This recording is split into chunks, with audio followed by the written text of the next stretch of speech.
আমার বিদায়ের সকালে মন খারাপের থেকে বেশি চিন্তা ছিল আমার রাতের ডান্সে।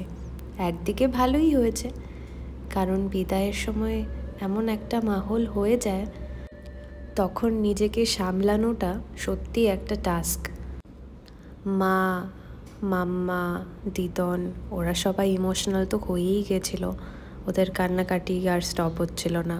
ওদের মুখগুলো দেখে আমার আরও বড্ড খারাপ লাগছিল। বাট ঠিক আছে, আমি নিজেকে সামহাউ সামলাচ্ছিলাম। এর মধ্যে আমার পাপা আমাকে বিশাল বড় একটা হেল্প করেছে। পাপা হঠাৎ একটা খুব ফানি সাউন্ডের মিউজিক চালিয়ে দিয়েছিল ব্যাকগ্রাউন্ডে, যখন সবাই আমাকে আশীর্বাদ করছিল।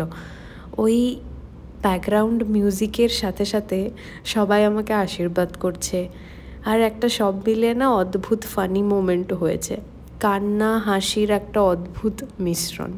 তো সেটা দেখে পাপাও খুব মজা পেয়েছে, কারণ কি পাপা নিজে জানে পাপার খারাপ লাগাটা পাপা এক্সপ্রেস করবে না আমার সামনে। পাপা যদি কিছু এরম এক্সপ্রেস করে তাহলে আমাকে তো সামলানোই যাবে না, সেটা খুব ভালো করে জানতো। তাই এরম দুষ্টুমিটা করেছে। অ্যান্ড পাপা সবসময় এসব করতেই থাকতো আমার সাথে।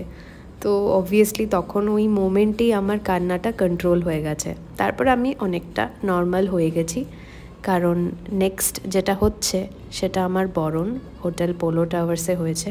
ওখানেই সবাই ছিল, আমার জন্য ওয়েট করছিল। এত সুন্দর একটা ওয়েলকাম, এত আদর, এত আশীর্বাদ, এত সুন্দরভাবে সবাই আমাকে গ্রহণ করেছে, আমার বরণ করেছে। সত্যি আমি ভীষণ ভীষণ ব্লেসড।